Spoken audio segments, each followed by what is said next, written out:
Okay, hello again, friends. Our cooker just came up to temperature, around 225.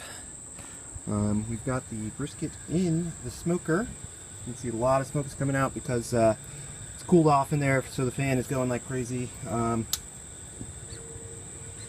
thing I want to point out is the temperature probe placement. You want to get it not too close to the meat so that you don't get some weird readings, because the meat will have sort of a bubble of cooler air surrounding it, so you don't want the probe to be thinking the air is actually cooler than it is and ramp it up too much and anything like that. So looks pretty good. Water pan might need a little bit more water.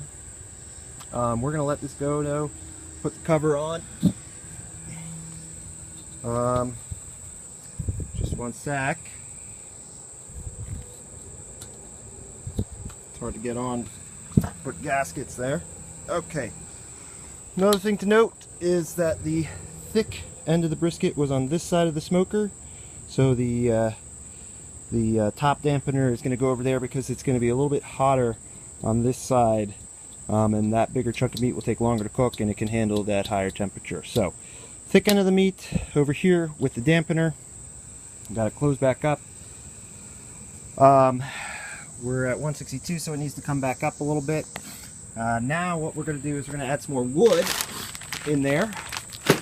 Today we're using hickory just because that's what I had.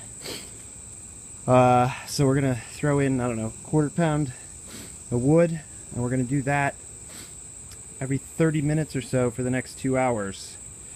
It is, I don't know, maybe 3:30 or so. So till about 5:36, something like that, we're going to be throwing more wood in. Jade would like to say hello.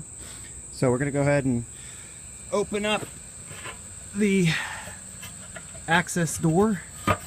This thing is sort of not working very well anymore, so let's go ahead and take it off and throw in a nice chunk of wood. So bear with me just one sec.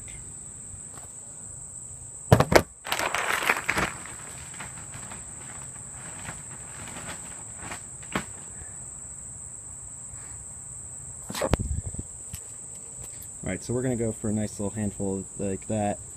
Might throw in a little bit more, just because I want it nice and smoky in there.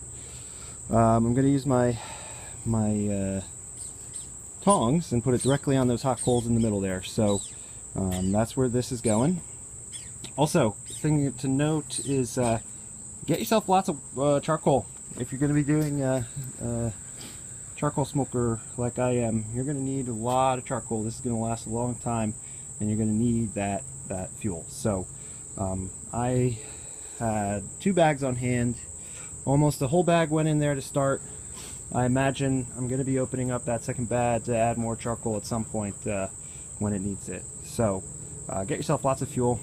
This was about to go in there. We're going to close her up for a while, let her be, chill out in there, get nice and smoky, and we'll come back and visit her later, about 30 minutes. Thank you. Stay tuned and happy barbecuing.